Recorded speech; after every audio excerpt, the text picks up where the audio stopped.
talagang absent yan, no? Kasi ang panahon ay malamig.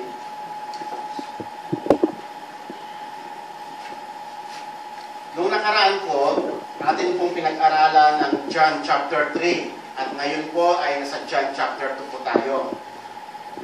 Ang emphasis po ng John chapter 3 is yung tinatawag na regeneration.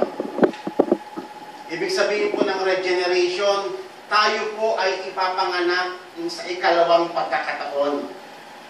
Ang kapanganakan po sa ikalawang pagkakataon na hindi na po yung sa naturalesa ng tao. Ibig sabihin, hindi na nanay mo magluluwal sa'yo. Kasi yung una nating kapanganakan ay ipinanganak tayo na makasalanan na. Mismo yung ating magulang na nagluwal sa atin, andoon na yung sumpa ng kasalanan, kaya tayo, nung niluwa tayo, ipinanganak na tayo na ganon. Defect tayo, defective na itong katawan natin, no? Because of the curse. Kaya nga meron pong tinatawag na second generation or tinatawag na regeneration or in other words, born from above or born of the Spirit or simply born again. Ang ibig kong sabihin niyan, tayo po ay ipapanganak sa ikalawang pagkakataon and this time, ang magluluwal sa atin walang iba, ang Diyos sa pamamagitan ng Espiritu Santo. At ito po ay central sa ating pong pananampalataya. Importante po itong segment sa tinatawag na salvation program ng Panginoon sa atin. All must be born again. Walang po pwedeng maka-skip sa may process na yon. Lahat ng tao ay kinakailangan mag-born again. Why? Kasi ang lahat ng tao ay bumagsak sa kasalanan. Ang ibig pong sabihin ng born again, tayo po ay pinaliwanag po natin ito nung last time, ito po yung may kaugnayan kay Adan. Kung bakit naman ito kinakailangan kayo na ma-born again o ipanganak na muli dahil kay Adan. Ito pong katawan na ating minanam mula pa sa ating mga magulang, ay katawan po ito ni Adan. Katawang panglupa, katawang makasalanan. Obserbahan ninyo ang bata na pinanganak. Hindi tinuturuan ng magulang yan ng masama.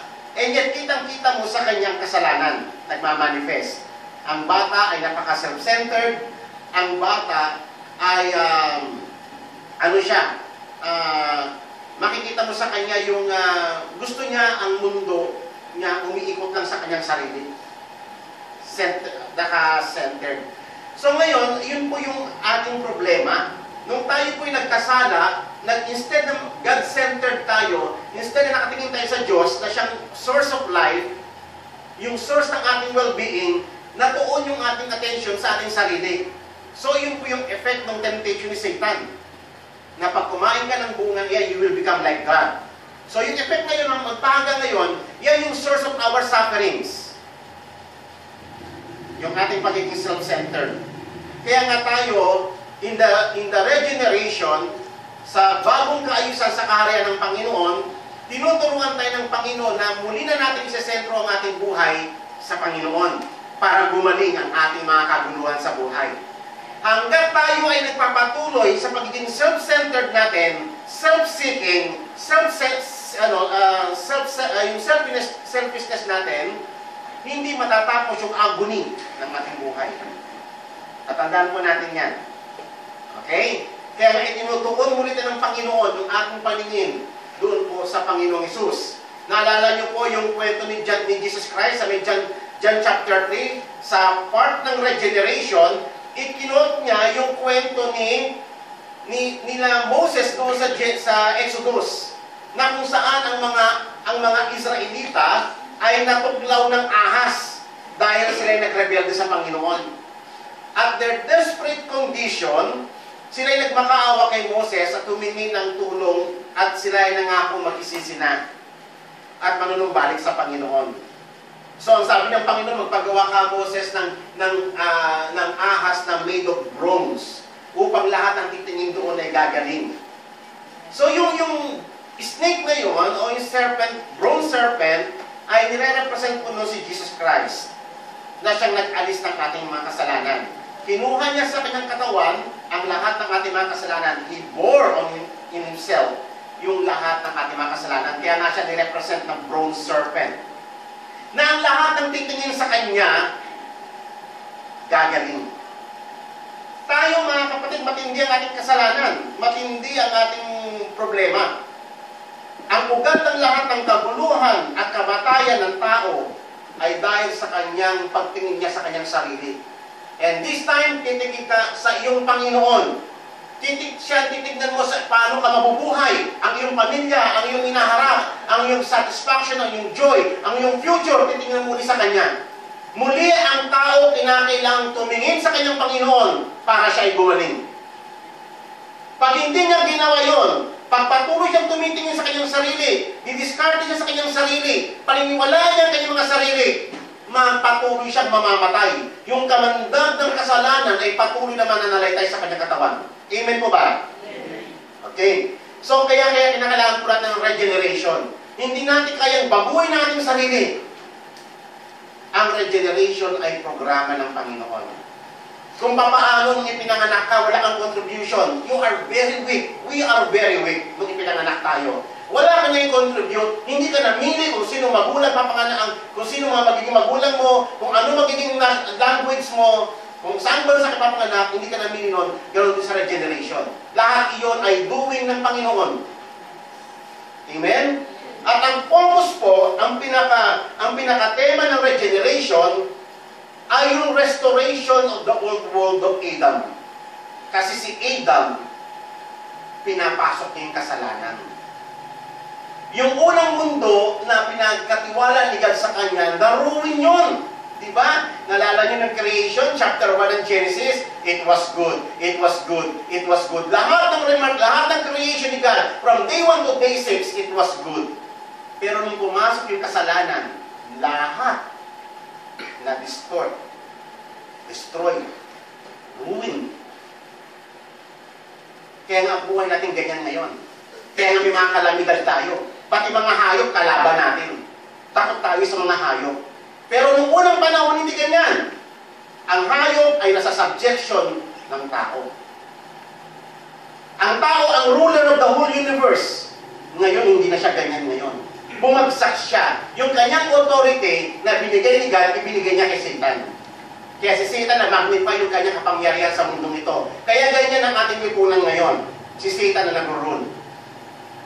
Ay, hindi pa natin yan sa Book of Revelation.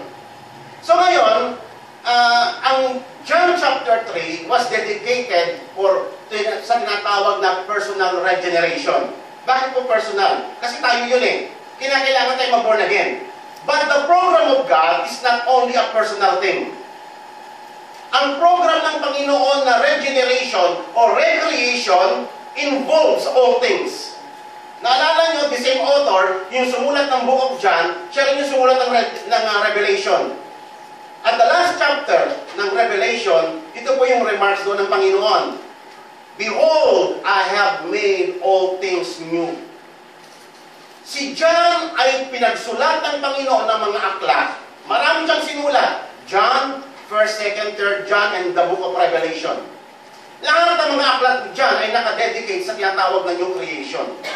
Yan ang kanyang commission. Ipakita yung programa ng Panginoon kung paano i-redeem ang mundong ito, paano siya i-recreate ulit sa pamamagitan ni Jesucristo. Kaya na bawat terminology ni John, nakasynchronize yan, babalikan mo, obligado tayo na mga reader o interpreter sa panahon ito, obligado tayong tumingin doon sa Genesis account para makita natin yung punto na nais ipahayag sa atin ni John the Apostle. So, ang John chapter 3 ay dedicated sa tinatawag na tayo po bilang tao ay mare-regenerate o gagawing new creation or new creature ng Panginoon. Pero, ang layunin ng Panginoon ay hindi lamang tayo, but the whole creation. Amen? Bakit? Kasi yung creation na ipinagkatiwala ni God sa tao, nung bumagsak ang tao sa kasalanan, bumagsak din ang buong creation sa kasalanan. Kaya nga po, ruined na itong buong mundo. Wala po itong lunas. Kung kayo po ay aasa sa mga politiko para sa pagbabago ng ating mundo, malaki ang pagkakamali po natin. Do not put your trust in the politicians. Do not put your hope sa government ng mundong ito. Lahat sila ay nag-attempt na ipakita yung the best ng kanilang pamamahala by themselves, hindi by the rule of Jesus Christ. Para baguhin ang mundong ito, para bigyan ang tao ng well-being. Pero mali. Kaya nga, mga kapatid, ang prophecy, ang ending ng lahat ng scriptures, ang point is the kingdom of God. Si Jesus Christ, yung King of Kings and the Lord of Lords. Lahat ng pamahalaan ay ibabagsak sa paanan ng Panginoong Yesus. Yan man ay democratic, yan man ay communism, yan man ay socialism, whatever form of the government na meron nag-exist ngayon, lahat iyan ay mawawala at the coming of the Lord Jesus Christ. Kaya nga, brothers and sisters, never put your hope on the government of man. Political mga personnel, figures, ay hindi po yan savior. They cannot save us. Only Jesus Christ can save us. That's why in the early times, ang mga unang Kristiyano, they died confessing the name of Jesus Christ, even to the point of death. Ang pinoproclaim nila noong unang panahon, Jesus is Lord. Kasi noon ang mga state noon, ang mga government noon, ang mga emperor noon, they declared themselves as gods. Ganyan din sa panahon natin ngayon. Ang mga government, ang mga officials natin, they are taking sovereignty in themselves. Sila na ang mga lawmakers, binaliwala na nila ang law ng Panginoon. Kaya never put your hope sa mga darating na halalan. Sinong presidente mo iboboto natin? Huwag na po kayo umasa dyan. Umasa kayo sa new creation. At ang new creation na to ay nag-start nito 2,000 years ago sa first coming ng Panginoong Yesus. At ito yung magkakaroon ng kaganapan at His second coming sa pagbabalik ng ating Panginoong Yesus. Ngayon, mga kapatid, gaya ng sabi ko, ang Book of John was dedicated for the purpose na ipakita ang new creation. John chapter 3, si Nicodemus, pinag-aralan niya last week. Ngayon naman, chapter 2 tayo ng John, kasalan sa Kana. Ano naman kaugnayan nun? At saka yung cleansing of the temple. Anong kaugnayan sa new creation? Mamaya, pag-usapan po natin yan. The first chapter of Book of John, pinakita doon yung similarity, yung comparison ng Genesis at saka ng Book of the Gospel of John. Napansin niyo po yung similarity? The very first word, in the beginning. Di ba? Parehas sa may Genesis eh. Genesis 1:1, in the beginning, God created the heavens and the earth. Sa Book of John, sa New Testament, ganun din ang kanyang introduction. In the beginning. Upang tayo na mga reader, makita natin, makapag-reflect tayo, saan galing yun? Binabalik tayo sa Genesis. Amen? So ngayon, parehas ang book na ito ay Book of Creations. Yung Genesis is Book of Creation, but the old creation. Ito po yung mundo na yun na ginawa. Okay? Ruined na ngayon. Pero yung Book of John was dedicated as a book of creation, specifically the new creation. Una-una po natin makikita ng paghahalintulad o comparison ng Genesis at the Book of John. Unang-una, yung ito po ay Book of Beginnings. Ang Genesis ay, ang ibig pong sabihin ng Genesis is beginnings. Kaya nga, diyan mo makikita sa Genesis ang lahat ng umpisa. Umpisa ng universe, hindi po yung galing sa Big Bang. Yan po yung na-create ng Panginoon out of nothing. Umpisa of man, ay hindi po galing ang tao sa unggoy. Ginawa po ni God yan out of clay. It's a miraculous creation. Umpisa ng pagbagsak, umpisa ng pagpatay, umpisa ng pagtayo ng sibilisasyon, umpisa ng mga instruments, lahat nasa Genesis. Umpisa ng bakit ang mga tao may iba't ibang lengguwahe sa Genesis. Yan po ang Book of Beginnings. So ngayon mga kapatid, ang Book of John ay ganoon din. Kung papaano ang unang mundo ay naigawa ng Panginoon, napakaganda, it was good, but it was ruined by sin, curse, curse and death. Sa Gospel of John naman, ito po ay pinakita rito kung paano itong fallen world ni Adam ay i-recreate ng Panginoon. The beginning of the recreation or new creation. Okay? Pareha sila ng words niya, in the beginning. Genesis 1:1, in the beginning, God created the heavens and the earth. John 1:1 up to 3, in the beginning was the Word. No? Ang emphasis this time, yung Word. At yung Word na yon ay hindi non-person, but a person, a second person of the Trinity God. In the beginning was the Word. Sino yung Word na yon? Si Jesus Christ. And the Word was with God, and the Word was God. He was in the beginning with God. All things came into being through Him, and apart from Him, nothing came into being that has come into being. Wala rong bagay na nag-exist sa ibang daigdig na hindi ginawa sa pamamagitan ng Word na yan. At sabi sa may verse 14, and that Word became flesh and dwelt among us. At iyon na po si Jesus Christ. Amen? This time, nung sa Genesis, hindi na i-reveal yung Word. Hindi na banggit si Jesus Christ. But in the book of John, na i-reveal si Jesus Christ as the Word. Siya yung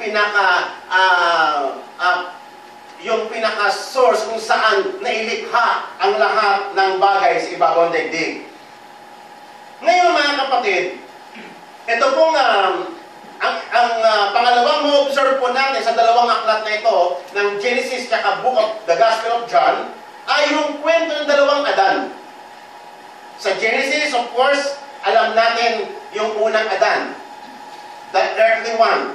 Yung ikalawang Adan, heavenly. Sabi sa John chapter 3, nanggaling sa langit. He came from above. John chapter 1, it dineclare na si Jesus Christ hindi siya galing sa lupa, galing po siya sa langit. Amen. Yung una, bumagsak. Yung huling Adan, nagtagumpay. Sa Genesis, ipinakita sa atin yung historical account kung paano ang misery na dinadanas ngayon ng mga tao, paano ito nagsimula sa pamamagitan ng pagbagsak ni Adan sa kasalanan.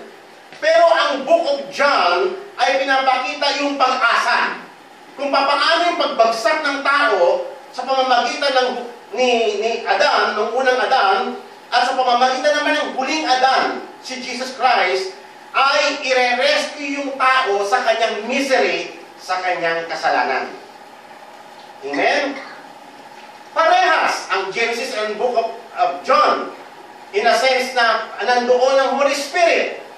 In the book of Genesis, sa may verse 2, ganito po ang declaration, the earth was formless and void, and darkness was over the surface of the deep, and the Spirit of God was moving over the surface of the waters.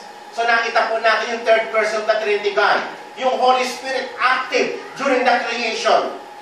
Active din ba ang Holy Spirit sa new creation? Yes! Si John the Baptist mismo ang nag-testify. Sabi niya sa John chapter 1, verses 32 to 34, John testified saying, I have seen the Spirit descending as a dove out of heaven, and He remained upon Him. I did not recognize Him, but He who sent me to baptize in water said to me, He upon whom you see the Spirit descending and remaining upon Him, this is the one who baptizes in the Holy Spirit. I myself have seen, sabi ni John, and have testified that this is the Son of God. Parehas yung event. Nung creation, ang Holy Spirit, He hovers over the surface of the deep, over the surface of the water. In the new creation, the Holy Spirit is hovering over the water ng baptism. Parehas sa new creation. Amen po ba? Isa sa mga very obvious na similarity ng dalawang aklat na ito ay yung description o separation ng light and darkness. Sa Genesis chapter 1, verses 1 to 4, ganito po ang declaration. In the beginning, God created the heavens and the earth. And the earth was formless and void, and darkness was over the surface of the deep. And the Spirit of God was moving over the surface of the waters. Then God said, "Let there be light," and there was light. God saw that the light was good, and God separated the light from the darkness. So nakita po natin yon, pinag-usapan yung light and darkness, and how God separated, na hindi po pwedeng magsama ang light and darkness. Ganon din ang emphasis ng new creation sa book of John. Sa John chapter 1 verses 4, 5, and 9, ganito po ang sabi. In Him was life, and the light, yung light ni Jesus, was the light of men. Yung buhay niya mismo ay liwanag. The light shined in the darkness, and the darkness did not comprehend it. Hindi po pwede mag-merge ang light and darkness, hindi po ba? And in verse 9, there was the true light, which coming into the world, enlightens every man. Sa may John chapter 3, dinugtungan pa ito ng author of the book of John. In verse 19 to 21, this is the judgment, that the light has come into the world, and men love darkness rather than light, for their deeds were evil. So, ibig sabihin, yung darkness na tinutukoy dito sa new creation ay yung kasalanan o yung maruming pamumuhay ng tao. Yung rebellious na pamumuhay ng tao sa harapan ng Panginoon. Yun po yung darkness. This is the judgment, sabi niya, for their deeds were evil. Verse 20, for everyone who does evil hates the light. Yan po, kaya nga po, wag na po kayo magtaka. Bakit ang mga tao, they rejected the Word of God? Kapag pinipresent mo ang gospel, tinatawanan ka nila o ayaw lang makinig? Simple lang po yun. Dahil ayaw nila sa liwanag. Nasisidaw sila sa liwanag. Tama po ba yun? Naka-encounter po ba kayo ng rejection sa inyong work area, sa eskwelahan? Pinagtatawanan ka because of your faith? At kapag ikaw ay magsasabi ka ng mga salita tungkol sa Panginoon, parang ang laughing stock. Naranasan niyo na ba yun? Huwag na po kayo magulat. Ganun talaga. Kasi yung light na nakikita nila sa atin, hindi nila makomprehend yun. And they hate the light. And they hate the light and does not come into the light for fear that his deeds may be exposed. Ayan. Alam nyo, kaya ayaw nila sa may gospel na dala natin. Kasi ayaw nilang mabago buhay nila. Meron na akong kilala na tomboy. Gusto niya yung gospel eh. Gusto niya yung gospel. Alam niyang tama. Kaya lang hindi niya maisupos. Ayaw niyang i-embrace. Kasi iiwanan niya yung kinakasama niya. Ganyan din ang kwento ng mga bakla. Ayaw nila i-embrace yung gospel dahil alam nila iiwanan nila yung pagkabakla nila. Amen? Ganyan din ang kwento ng mga prostitute, ng mga drug addict, at iba pang mga tao. Kasi meron silang iiwanan. Ma-expose sa Word of God yung marumi nilang pamumuhay. Bakit yung mga politician ayaw lumapit sa Panginoon? Alam niyo na po yun. Kitang-kita sa Word of God, ma-expose yung ginagawa ng mga politicians na mali. Kaya nga, ito po yung judgment ng Panginoon. Dumating na ang liwanag. Whether they admit it or not, supposedly ang light it attracts. Tama po ba? Hindi po ba pag brown out, kung hindi ka nagkandila, yung mga taong lalapitan sa light? As baliktad, ang mga tao nagre-repel. Pag nakikita yung liwanag, magre-repel sa ayaw nila. Baliktad.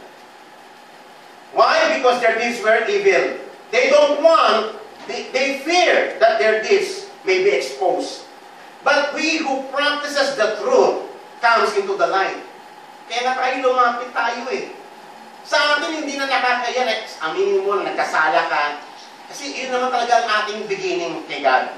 We confess our sin. Ganun din kay John the Baptist, lahat ng binabaptize niya, they confess confess their sins as He baptizes them. Part iyon ng ating pananampalataya. Mag-humble ka sa Panginoon. You confess your sins. Hindi na natin kailangan magtago. Sa mundo, cover up. Grabe ang cover up. Pagandahin talaga yung panglabas. Kung maaari nga lang, yung fault niya, i-blame niya sa iba eh. Yan sa mundo. Pero sa atin natin kinakailangan gawin yun. Lantad tayo sa harapan ng Panginoon. But he who practices the truth comes to the light so that his deeds may be manifested as having wrought in God. Isa sa mga very obvious na comparison ng dalawang aklat nito, aside sa mga nabanggit natin, yung the next day, the next day, the next day. Kung babasahin niyo po yung John chapter 1 and John chapter 2, ang dami po niyan, series of the next day. Napansin niyo sa John chapter 2, sa may wedding at Cana, ano po yung start? On the third day. Third day from what? O, magkakount po tayo niyan. Kasi sa may John po, ginamit para ang reader, mailid siya. Saan ba nakita sa may Bible yung the next day, the next day, the next day? Sa Genesis chapter 1. Upon creation, the next day. Ganon. Diba? Ginamit ni John. Kaya nga po lahat po nung ginamit dito sa may John chapter 2, hindi po ito aksidente lang na para bang sinulatan ng ganon. Talaga nasa mind ni John yung papaano ikukumpara yung Genesis sa writings niya para mailid tayo sa new creation. Ginamit niya talaga. Hindi gumamit na may mga date naman na sila noong unang panahon eh. Pero hindi nila ginamit yon. Ang mga terminology na ginamit ay the next day, the next day, the next day. Bakit? Okay? Para i-refer tayo doon sa tinatawag na 7 day. O yung tinatawag na inaugural week, kung paano ginawa ni God ang daigdig. And this time sa new creation, kinakailangan yung mga terminology na yon para maipakita sa atin na may ginagawa si God na something new. Okay. Sa unang-una, ano ang first day sa John chapter 1? Sa John chapter 1, ang first day doon, si John the Beloved, inintroduce niya si John the Baptist na magte-testify about the light. Amen? That was the first day. Tinanong pa nga siya eh. Tignan na lang po natin, no? John chapter 1, verse 6 to 8. There came a man sent from God whose name was John. He came as a witness to testify about the light, so that all might believe through him. He was not the light, but he came to testify about the light. That was the first day. Doon po sa recreation sa recreation program ng Panginoon. Sa may Book of Mark, chapter 1. Kung pwede po sumabit po ka tayo, Book of Mark, chapter 1. Let's read verse 1 to 4 para mas maintindihan po natin. Bakit si John yung umpisa? Tingnan niyo po yung mga wordings. Hindi po nagkataon. Mark chapter 1, beginning verse 1 to 4. The beginning of the gospel of Jesus Christ, the Son of God. Ano pong beginning? Ha? Ano pong beginning sa new creation? Tatandaan po natin ang pagdating ni Jesus Christ is the commencement of the new creation. The beginning of the gospel of Jesus Christ, the Son of God, as it is written in Isaiah the prophet, Behold, I send my messenger ahead of you, who will prepare your way, the voice of the one crying in the wilderness, make ready of the way of the Lord, make his path straight. John the Baptist appeared in the wilderness, preaching a baptism of repentance for the forgiveness of sin. That was the beginning of the gospel of Jesus Christ. Amen? Diyan nag-umpisa si God ng counting niya sa new creation para i-portray sa atin yung similarity doon sa Genesis chapter 1. Ano ang second day? Makikita po natin sa John chapter 1 verse 29. The next day, he saw Jesus coming to him and said, Behold, the Lamb of God who takes away the sins of the world. Ano pa ang second day? Ang second day, si Jesus Christ inintroduce na siya mag-aalis sa kasalanan ng sanglibutan. At nakita natin ang senaryo sa day number 2. yung baptism ni Jesus Christ na iyon ang magiging pattern ng dalawang bautismo para sa ating lahat. Tayo ay binabautismuhan sa tubig sa pamamagitan ng tao at tayo ay babautismuhan sa Espiritu Santo sa pamamagitan ni Yesu Kristo. Siya yung baptizer ng Holy Spirit. Amen.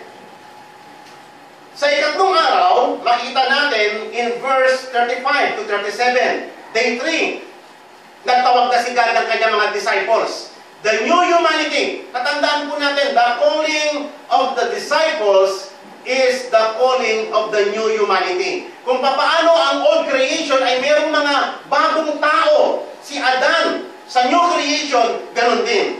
The new humanity in the new creation. At ang kanyang mga tinawag, yung kanyang mga alagad. Okay.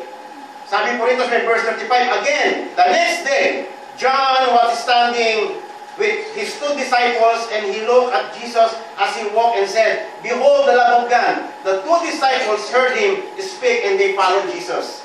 One of these disciples, ang alam ko dito, isa dito si John. Ang ikalawa rito ay si Andrew. Tapos noon, sa mga succeeding verses, pinuntahan ni Andrew si Simon, at si Simon ay introduce kay Jesus Christ, at tinawag siyang Cephas. At ganoon din, tinawag din si Philip. Doon sa may verse 43, day 4 na ito. Tinawag na rito, ayun, si Philip at saka si Nathanael. The next day, he purposed to go into Galilee. He found Philip. Jesus was said, follow me. And then, pagdating po ng chapter 2, on the third day of what? On the third day, mula nung tinawag si Nathanael. So, pang ilang araw lahat yun? 7. Yung order ng creation sa Genesis, day 1, He created the light. Day 2, ganto. Hindi po yung ganun yung order. Ang imagery na pinapakita ng Genesis ay parang similar, not exactly the same. Para lamang magkaroon kayo ng reference, uy, ganito yung ginagawa sa Genesis sa creation. Sa new creation, ipinapakita yung importance nung inaugural week, kung paano ginawa ni God ang langit at lupa in 6 days, and on the 7th day, He rested. At yun ay tinawag na Sabat. Amen? On the 7th day, there was a wedding. Ayun, di ba? Ang ganda, hindi po ba? Tamang-tama naman kasi ang tao ginawa on the 6th day eh. Pagkagising ni Adan, uy, may babae na. O kasalan na on the 7th day. Kaya nga, dito sa kwento ng Cana, Galilee, ang emphasis is the wedding.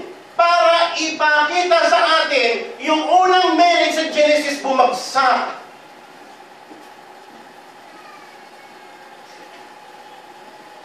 Okay? So ngayon, hindi ba kayo nagtataka? Hindi man lang binanggit yung pangalan ng mga ikakasal? Pero nandun si Jesus Christ. Si Mary. Actually, si Mary, hindi nga tinawag na Mary. Ang tawag sa kanya, woman. Pero nandun yung mga disciples niya. O, nakita nyo? Sino yung mga invited na binigyan ng importance doon? Kasi ang focus is the new creation. The new humanity. The restoration of all things. Yun po ang tema ng wedding of Cana. Okay. Ngayon, ang pang-anim na ma-observe natin, sabi nga ni Jesus Christ at the end ng wedding of Cana, this was the first sign. Di ba? John chapter 2, verse 11, this beginning of His signs. Ito po yung umpisa ng mga sign ng Panginoon kung paano niya i-reverse ang lahat ng bagay to make all things new. At itong sign, itong miracle na ito, ay hindi po para i-justify yung alak. So, alam niyo po, ang naging focus ko minsan yung alak eh. O yan, si Jesus gumawa ng alak o. Hindi po yun ang point. Hindi po yun ang point. Ang mga tao naghahanap ng pang-justify ng ilang kasalanan eh.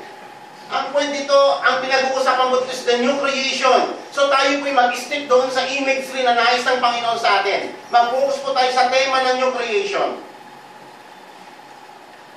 Okay? Bakit? Ito po, ang mga miracles po ni Jesus Christ, even yung mga healing, sign po yan ng new creation. Restoration creation, yung mga bulag, yung mga patay na restore into life, yung mga bulag na restore yung sight. It is the restoration of all things. At itong miracle na ito at Cana, this is the beginning of the sign. Kasi sa Genesis, meron din first sign. Ano ba yung first sign sa Genesis? Genesis chapter 1 and 2. The Sabbath. Alam niyo ba ang Sabbath? Ang Sabbath, the seventh day, is the sign of the covenant of creation. Diba? In every covenant, there was a sign. Kay Noah, ano ang sign ng covenant? Rainbow. Kay Abraham, ano ang sign?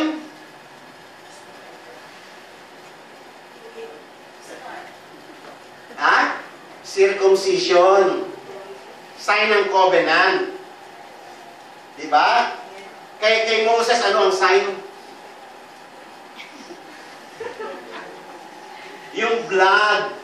No? Yun ang sign ng tipan. So ngayon, sa bawat may mga sign. Sa atin ngayon, baptism ang sign ng covenant sa atin ngayon eh. Hindi maaaring mawala ang sign. Importante ang mga sign. Kaya nga, sa unang-una, ang first sign given by God to man is yung Sabbath. Makikita po natin yan sa Exodus chapter 31. Punta po tayo ng Exodus chapter 31, verse 16 to 17.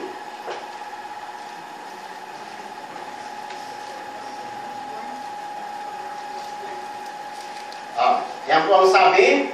So the sons of Israel shall observe the Sabbath to celebrate the Sabbath throughout their generations as a perpetual covenant. Ito po'y pangwalang hanggan. Hindi po na-obsolete ang Sabbath. Ang Sabbath po hindi lamang mosaic. Ibig sabihin hindi lang po ito nung time ni Moses. Ang Sabbath po ay perpetual covenant. Bakit? Kasi iyan yung unang-unang Sabbath ng Panginoon. Kung paano ang rainbow ay hindi na lumilipas siyang perpetual yan, ganoon din ang Sabbath. Amen. Perpetual covenant po yan. It is a sign between me and the sons of Israel forever.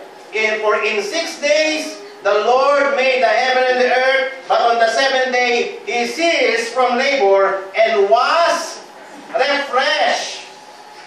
So, ang Diyos ay nagpahinga at kinukuman niya ang buong creation na magpapahinga, i-honor yung araw na yon sapagkat yun yung araw na kung saan ginawa ni God at ang langit at ang lupa.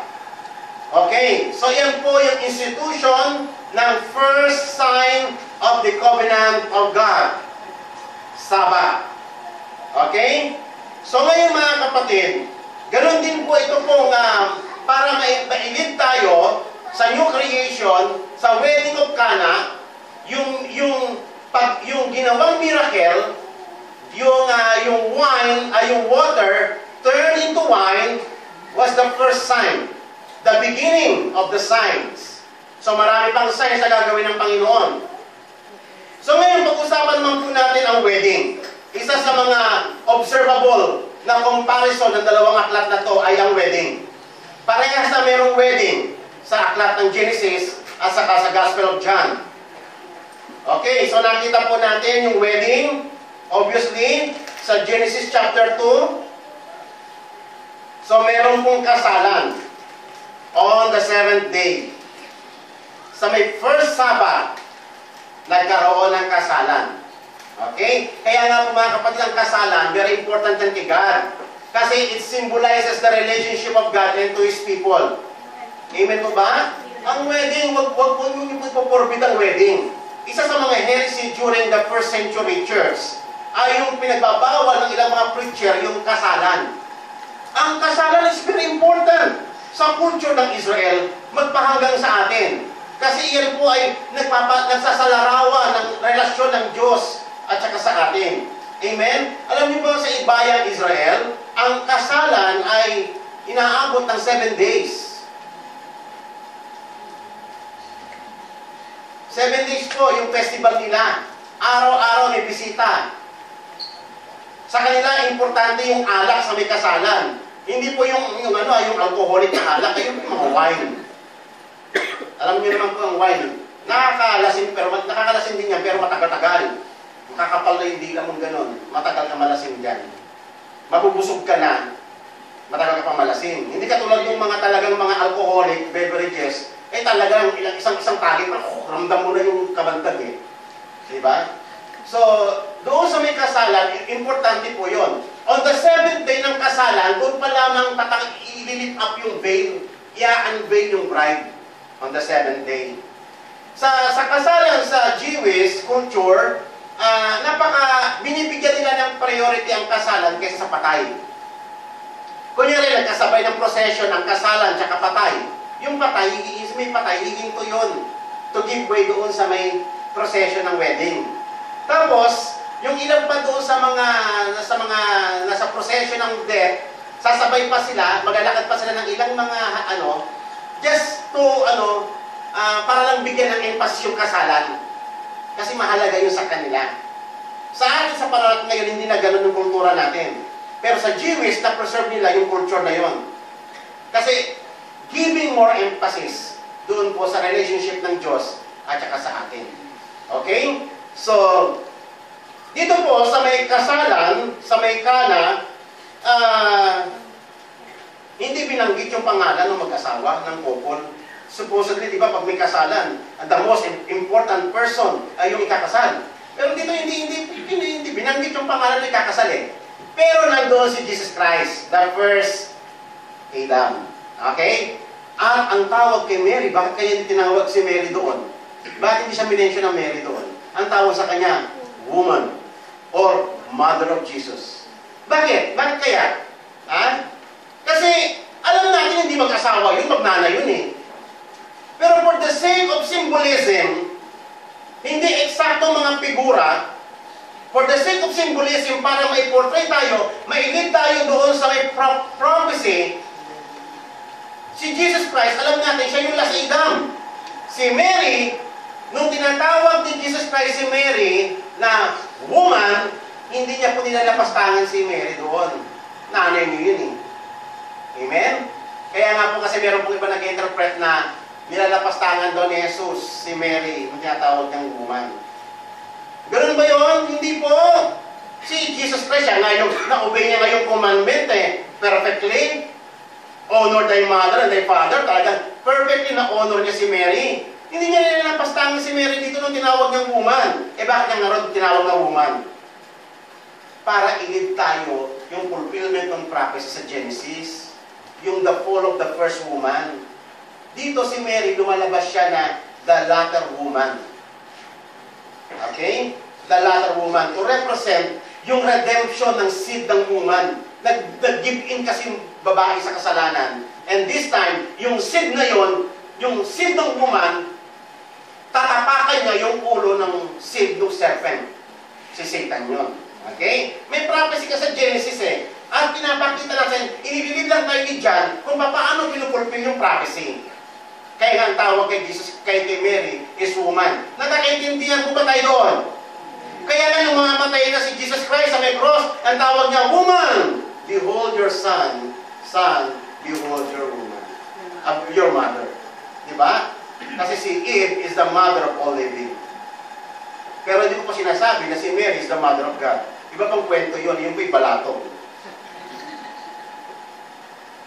Mother of Jesus. Magkaiba po yan. Okay? So,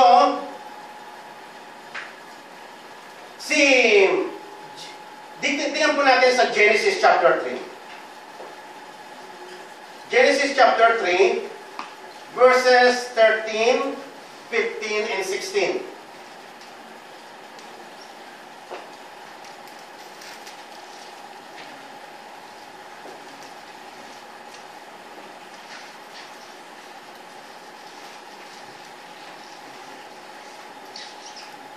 Genesis 3, verse 13, 15, and 16. Then the Lord said to the woman, and bumagsak yung unang babae, "What is this you have done?" And the woman said, "The serpent deceive me. Ganun lang sinabi ng babae. Dinisip ako ng babae, ng ahas, sabi ng babae. Kaya ang babae talaga, pinag-uutos ang Panginoon na pasakop kayo sa inyong mga asawa. By nature kasi ang babae talaga, weak talaga siya. Okay? So dapat ang lalaki hindi siya weak. Verse 15, and I will put enmity between you and the woman. Alam niyo ba si Eve? Pangalan niya yun sa Genesis chapter 3 verse 20 na lang. After the fall. Pinangalanan na lang siya ni Adan, na Eve, mother of all living, sa Genesis chapter 3, after the fall. Pero nung una wala siyang pangalan niya lang woman. For our information. Para ma-relate sa atin, ma-picture natin, every time the Bible uses the word woman in the New Testament, maaalala mo si Adam, si Eva, the first woman. Okay? Importante kasi ang role na ginagampanan niya. I will put enmity between you and the woman, and between your seed and her seed. He shall bruise you on the head, and you shall bruise him on the heel. And to the woman he said, I will greatly multiply your pain in childbirth. In pain you will bring forth children, yet your desire will be your husband, and he will rule over you. Okay, so ngayon, punta na po tayo doon sa may request ni Mary. Doon po sa may kasalan, sa may John chapter 2, ang unang-unang bungad doon, sabi ni, nag-request si Mary sa anak niya, kay Jesus Christ, anak, naubusan na ng alak. Napaka-importante po kasi ng alak noong unang panahon.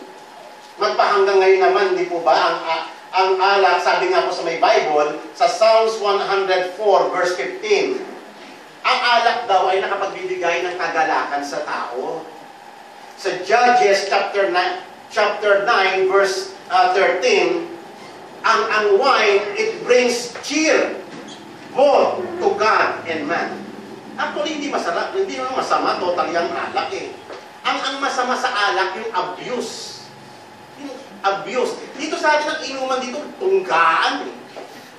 Talagang hihinto ka lang, pag lango ka na eh. Sumusuka na, nakakahiya ng itsura, umiihi na sa pantalon, wala na yung pagiging edukado, umiihi na sa harapan ng madla, wala na sa katinuan kung ano pinagagawa, yung iba naman war freak kapag nakainom. Yan ang resulta, yan ang maling paggamit ng alak. Pero ang alak, pero hindi niya masama. Wala akong nakita sa may Bible na pinagbawal ang alak. Paglalasing, pinagbabawal. Paglalasing, magkaiba yun eh.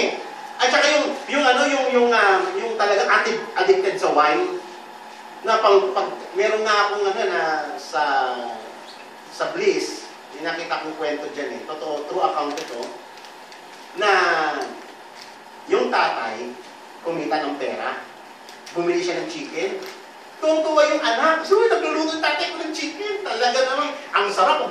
Siyempre, mga anak, gutom-gutom. Minsan sa parang very special yung chicken na yun. Nagluluto niya yung tatay niya ng chicken. Tuwang-tuwa siya. Talaga nakapalibot na yung mga anak. Talaga yung tingin-tingin doon sa niluluto eh. Nung maluto na ako, tabi-tabi kayo. Dito na yung kaibigan ko, mag-iinuman na kami. Nilabas na yung alak. Pulutan nila yung chicken. Yung anak niya, sardinas.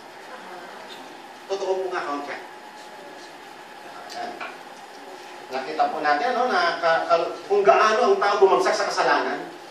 Mali na yung paggamit sa anak eh. Mali na. Hindi po kayo binibigyan ng license to drink ha. Delikado po kasi ang pag-inom. Pag binigyan namin kayo ng license, yung ating laman, pag hindi nyo kayang kontrolin ang laman ninyo, huwag kayong uminom. Dapat yan, alam mo nung kontrolin yan, alam mong gamitin. Dapat responsable ka pag uminom ka ng alak. Eh dito, ginagamit ng mga lasenggo na pang-justify, ayan, si Jesus gumawa ng alak, okay lang uminom ng alak. Sige, bahala sa buhay niya. Pero hindi yan ang purpose ng Panginoon. Amen? Ang purpose dito, ginawa ni Jesus Christ yung water, a plain water into wine for a purpose of the new creation. Hindi para i-justify. Bigyan palakasin yung makasalanan sa kanyang paninindigan. Hindi po yun ang purpose. Okay? So ngayon, sabi nga sa Judges chapter 9 verse 13, yung wine, it cheers both God and man. Kung nakita mo niyo po yun, yun, meron naman mga born again Christian, sobra naman, bawal ang alak. Ay, hindi naman po tayo ganon. Wala po una kasi may Bible na ganon eh. Pag bawal lang, pag pinagbawal ng Bible, pag hindi pinagbawal ng Bible, huwag mo naman sobrahan. May iba mga pastor sobra eh.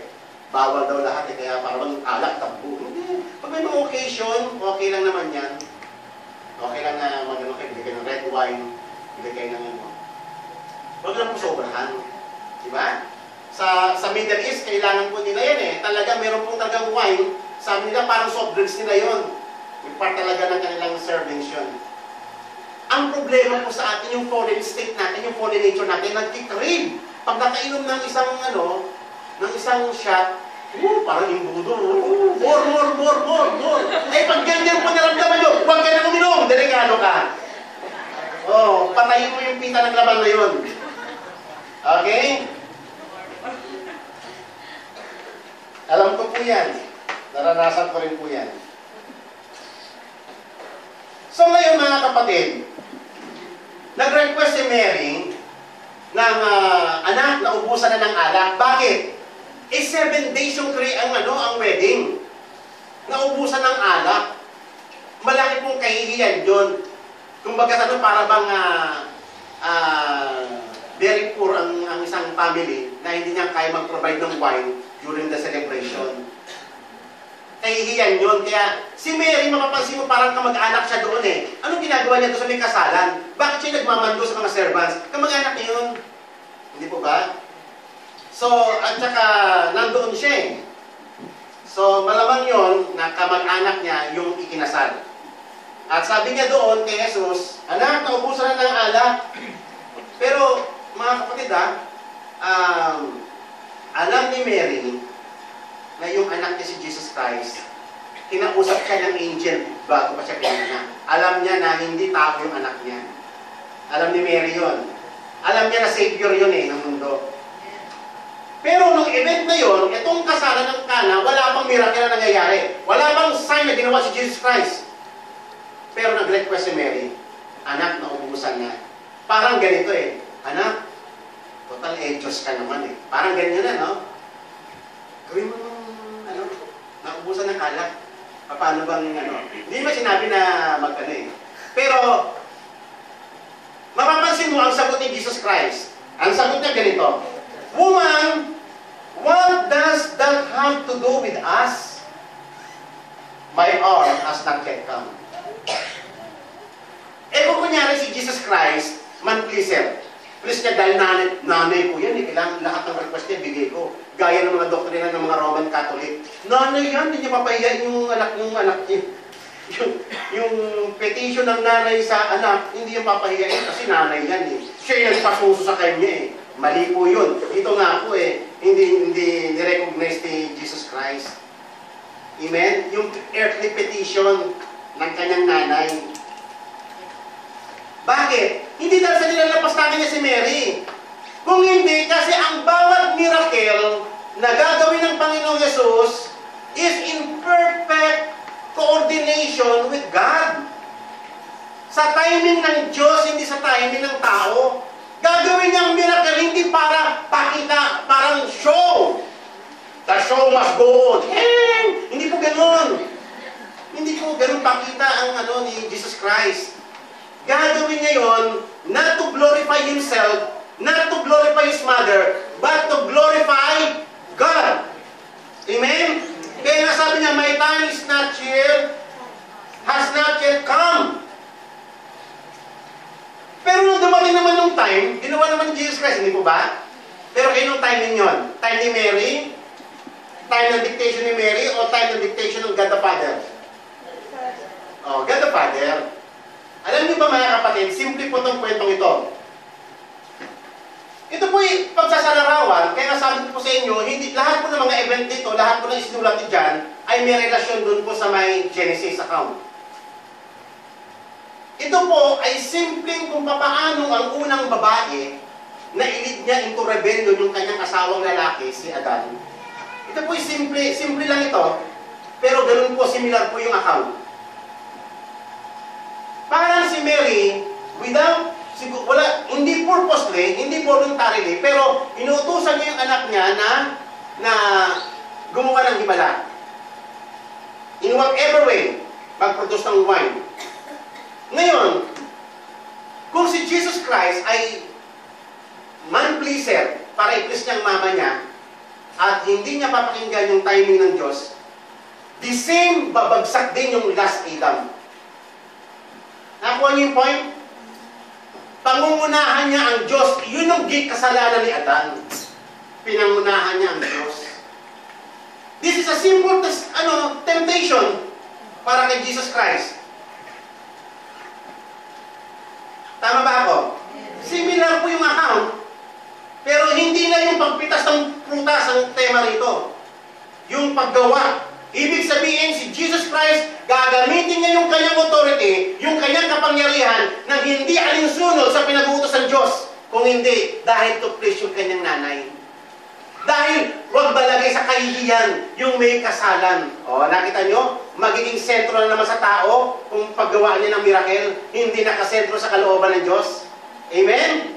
Simple lang po yan. Kaya makikita po natin dito si Mary ay nire-represent yung unang woman ay nailit niya yung first Adam to commit first evil act in the garden to defy the voice of God para gumawa ng bagay independent mula sa Diyos.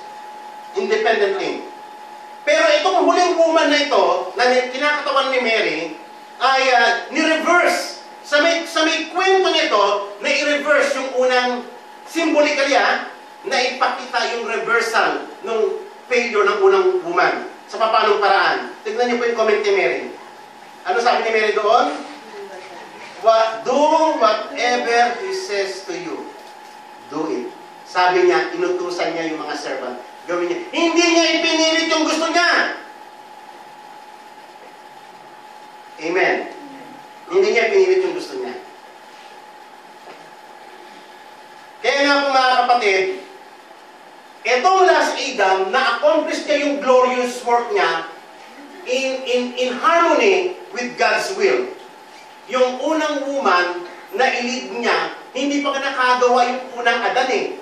Hindi pa ka nakagawa ng glorious act eh. Bumagsak na. Wala pa nga nagagawang mabuti yung unang Adan. Bumagsak na sa kasalanan agad. Pagkatapos ng kasalan. On the very first Sabbath, niruin niya yung creation.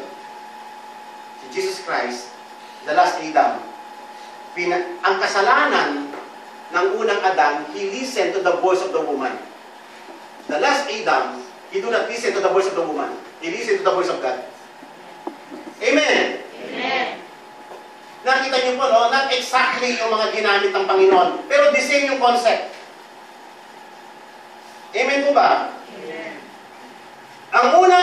Ang unang babae, nag-counsel siya ng disobedience sa Panginoon na kumain ng bunga, pero yung huling babae, nire-represent ni Mary, inutusan niya mga tao na mag-obey kay Jesus Christ in faith.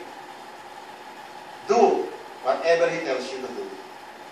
Do it. Okay? Okay. The symbol of wine. Alam niyo po mga kapatid,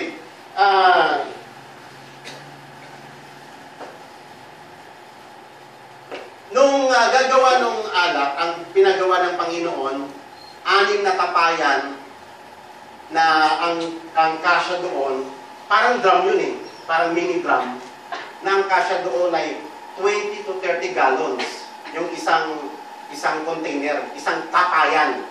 Malalaking tapayan ito, na ang karga noon ay 20 to 30 gallons. Ang dami po yun, hindi po ba? Alam niyo isang galon ng pintura? O 20 o to 30 na ganon. Eh, lagay mo yun sa isang container. O parang mini drum yun eh. Ang laki nun. 6 na ganon. Bakit kaya 6? Palagay niyo mga kapatid. Bakit hindi kaya 5? Bakit kaya hindi 7 o 8, 10? Bakit kaya 6? Kasi yung 6 days of creation. Kasi tatandaan ninyo lahat ng ginamit doon na may mga significance sa creation. Para ipakita ang old creation sa new creation. Para ipakita yung benefit of the new creation.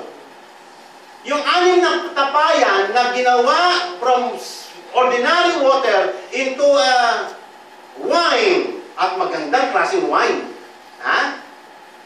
ay pagsasalarawan kung paano na-transform ng Panginoon ang lahat ng sinira ng kasalanan sa isang bagay na sa talagang niya, yung essence niya.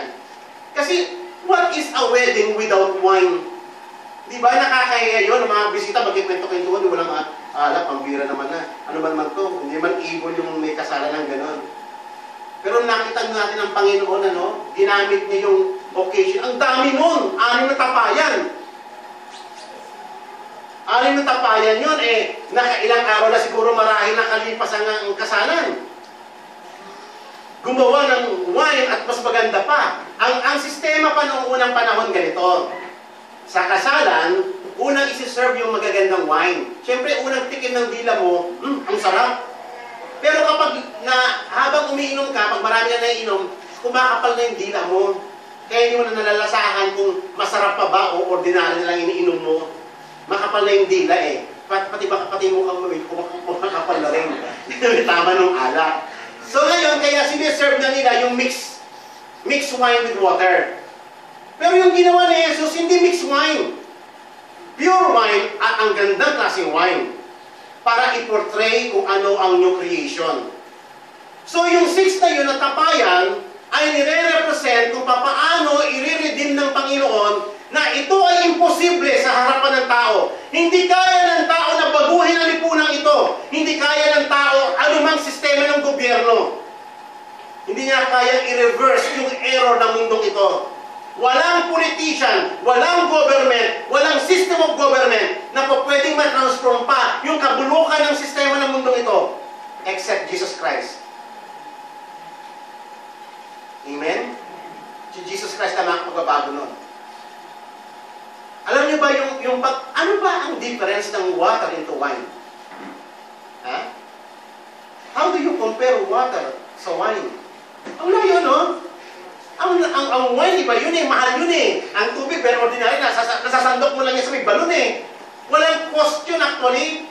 Hindi katulad ngayon, ang mineral water, maganda sa mineral water ngayon. May presyo na. Pero walang parang sinasandok lang yan. Ako nga nung bata kami, gigib lang inumin namin sa may balon. Ngayon, social lang ngayon. Puro mineral water na ngayon. Ang water, unang panahon, walang cost. Wala siyang lasa, wala siyang parang napaka-ordinary lang na siniserve everyday, pang-sustenan sa ating katawan. Pero ang wine, iba, panghandaan talagang wine. Pang-occasion talaga. Nakita niyo kung ano yung pinoportray ng Panginoon na itong mundong ito, para itong asin na wala ng lasa. Para itong ulap na wala ng ulan. Para lang tayong ordinary tubig. Pero nakikita natin kung paano yung gagawin ng Panginoon transformation, yung new creation, from water into wine. Kayo na kung bahala mag-describe doon kung ano doon.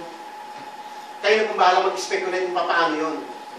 Pero yun po yung idea na pinoportray ng Panginoon. Ang layo ng old creation sa new creation. From in ordinary water into wine. Amen? So ngayon, nung natikman ng Panginoon, sabi niya, sige, sumalok ka. Bigay mo doon sa may pinaka-attendant ng kasalan. Yung master of, tawag doon? Master of the ceremony ba tawag doon? Or wedding coordinator, wedding director. Patikin mo doon yung kasi siya may hawak ng mga wine na yan. Ang sarap naman. Di ba, siniserve yung alak kapag sa umpisa, sa huli, mixture. Pero bakit nyo na-reserve yung masarap na wine? Sabi nga ganon. Yung po'y pagsasalarawan ng effect of the new creation. Sa old creation, ang layo. It is beyond comparison. Hindi kaya ma-imagine ng ating mind. Pero in a very short description ng wedding at Cana, ipinakita ng Panginoon yung intention niya kung paano niya babaguhin ang lahat ng bagay na ito, na it seems impossible na para sa atin ng mga tao, pero kay God, programa niya yan. Iyan ang direksyon ng ating pananampalataya, mga kapatid. Tayo po ay hindi lamang dumadalo nito every Sunday. Tayo, ang regeneration natin ay nag-start sa atin, nag-start sa tinatawag na personal regeneration, but in the end, the regeneration of all things. Kaya kung ang nakikita mo na pag-asa lamang ay ang buhay na ito, ikaw nang the worst man, the most miserable man on earth. Kasi ang nakikita mong pag-asa ay sa mundo lang ito. Pero kung ikaw ay mananampalataya kay Jesus, at ang iyong pag-asa ay nasa new creation, think about it, kapatid. Water into wine. The difference between the water and the wine. Kayo nyo po maglagay ng mga ano doon, kung ano man idea na yun. Mahirap natin ma-explain yun. Kung ano yung transformation gagawin ng Panginoon. Isipin mo itong katawan na ito, idea lang ito ha, mga part lang ito, mga fragment lang ito na mga binigay ng Panginoon. Yung katawan ito na makasalanan, hindi na siya magkakasala. Ipinanganak ka na may kapintasan, sa regeneration, ipinanganak ka kuba. Pag na-regenerate ka, kuba ka pa rin eh. Pero sa resurrection, hindi ka na kuba. Kung ikaw man ay wala kang buho, sa regeneration, wala ka pa rin buho. Pero sa resurrection, may buho ka na. Kaya ang pag-asa natin, mga kapatid, ay sa resurrection. Pag-asa. Amen po ba? Kaya nga po, mga kapatid, kayo na pong bahalang mag-add ng ano pang mga doon. Ang nais na ng Panginoon, ito pong Book of John was designed para makapag-reflect tayo sa ginagawa ng Panginoon ngayon sa kapanahunan na po natin. Ang ating pong kaligtasan ay may kaugnayan po sa new creation. Malaki pong gagawin ng Panginoon. It is beyond ourselves. It is beyond yung attending ng church lang. Sa ating mga kapatid, ang point ng Panginoon, makiisa tayo sa Panginoon. Yan ang programa ng Diyos. Huwag mong tignan ang mundong ito na parang perpetual na ganito, ang umiinog, may election, every 4 year. Hindi po ganun yan. Tignan niyo po yung programa ng Panginoon. Ito pong mundong ito, yung umiiral na sistema, isang araw, hihinto po yan.